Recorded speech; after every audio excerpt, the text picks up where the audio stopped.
Hello everyone! Thank you so much for joining us. This is Jamie Reviews.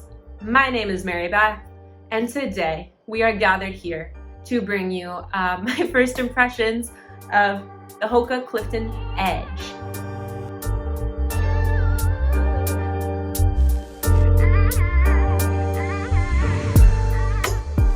So this shoe is kind of a new, innovative thing from HOKA.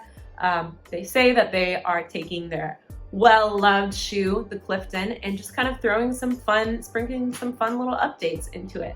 So let's discuss. Right out of the box, my first impressions of this shoe is that it looks like a really fun shoe. The colorway is sort of like candy colored, like sherbety. I noticed it right off the bat. You guys probably did too. It's a cute shoe. It's fun. And this is the unisex colorway, so men's and women's. Super cute. The next thing I noticed, obviously, is this kind of chunky heel back here. You see that the heel really extends off the back of the shoe in all directions. It's very voluminous, very chunky. This heel is really reminiscent of a shoe that came out a couple months ago called the HOKA 10.9. You might remember it. The HOKA 10.9 had a really long sort of heel shelf off the back of the shoe, just a shelf of foam. And HOKA 10.9 was engineered for downhill running, with the idea being when you're running downhill, you're really likely to heel strike, and your heel is going to make really forceful contact with the ground. So with having all of that cushion back there, it's going to help absorb that force comfortably, as well as just pair with the meta rocker that all HOKAs have to propel you to the front of your foot, put you on your forefoot, and keep you rolling fast.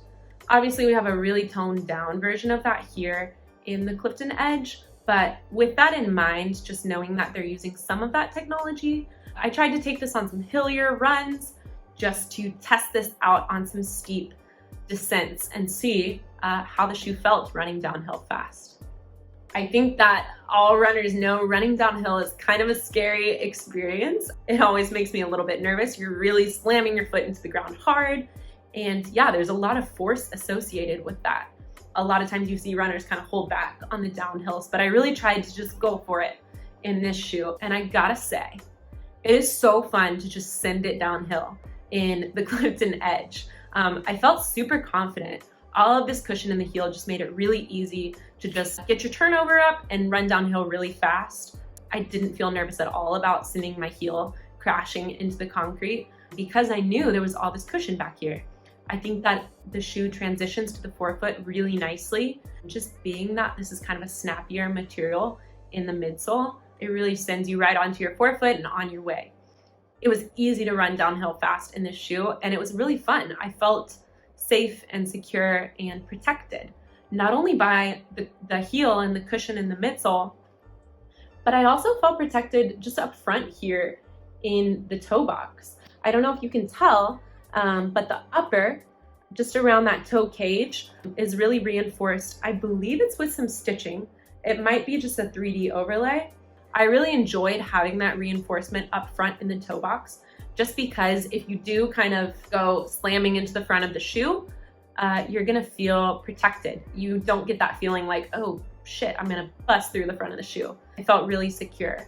And you get that without, an invasive feeling. I didn't feel like this part was rubbing on my foot or that it was gonna give me blisters over time. I didn't notice it until I needed it, which I thought was really cool. I like the design of the upper here. While we're talking about the toe box though, I gotta say, this shoe runs so long. I typically wear a 9.5 when I'm buying my own shoes. This shoe is a size 9, so this is half a size down from my normal size. And it still felt bigger than what I would normally opt for. I had well over a thumb's width of space in front of my toes, which is kind of the general recommendation. I had more than that, and it just felt really big. That being said, I don't think there's anything wrong with that. I think it's good to have space for your toes to kind of spread and flex and do their thing. The only time it got in the way is just when I was kind of walking around or wearing the shoe not running. It made me feel a little bit like I was wearing a clown shoe, just because, you've got this kind of clownish, chunky heel, and to have the shoe run long as well, I was kind of self-conscious about my feet looking really big. But I think that just kind of comes with the territory with HOKA. So like I said, it didn't get in the way at all when I was running.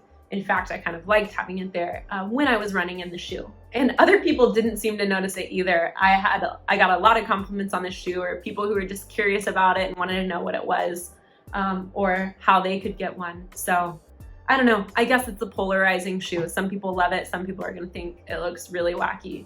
I probably would not wear this around my non-running shoe nerd friends because I think they think it looks weird. It's very chunky. Yeah, I think we've got a lot of fun modern updates to the shoe here. Obviously, they've done the flared heel. We saw this in the most recent Clifton 7, so it seems to be something they're bringing into several of their shoes. Flared heels are just the trendy thing right now.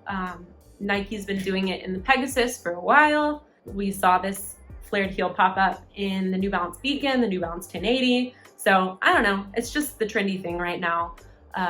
It would seem that pull tabs are out and flared heels are in, so spread the word.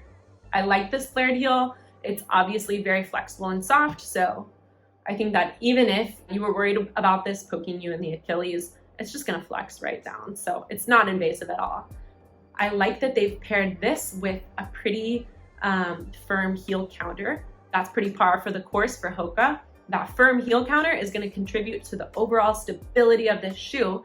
So even though it's a chunky, soft shoe, I still felt stable with this heel counter and with just that HOKA sort of bathtub fit. The sides of the insole kind of feel like they wrap around your foot a little bit, and it just contributes to you feeling really secure and like you're not gonna tip over the edge of the shoe. So I really enjoyed that. I like that this is a more stable, fast feeling neutral shoe. Speaking of fast, let's talk about the midsole and the materials in here. So it's actually a dual density midsole. The top layer is that classic Clifton sort of cushioning where it's really spongy and soft. It feels kind of like a cloud. We know it, we love it, it's HOKA, great. The thing that I thought was cool about this was they've paired it with a firmer, more responsive midsole material. It's still EVA, but it's just a little bit snappier on the bottom of the midsole. So for me, I really enjoyed this because I like a firmer, more responsive ride, and it just contributes to making the shoe feel really fast, but you still get that comfort of the squishy cushion on the top. So I think those two densities of foam paired together make the shoe really fun to run in. We're talking about EVA, so I gotta talk about the outsole, obviously. If you can tell, there's not a lot of rubber on the outsole here. It's all EVA.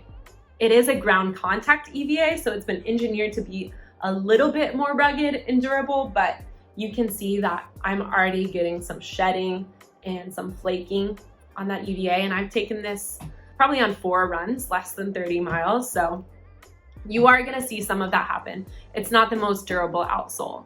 That being said, the midsole itself is still gonna have all that durability that you want. You're just gonna lose that grippy traction on the outsole the more you run in this shoe. So if you're like me and you live in a wetter climate and you really like to have traction on wet or damp surfaces, this shoe is not gonna offer that for you. It is gonna wear down pretty quick just on the outsole. But again, if you live in a place where there's lots of hills or your runs tend to be really hilly, or even if you just do a lot of fast runs on pavement, this shoe is really fun to go fast in on those scarier, harder surfaces or those inclines and declines.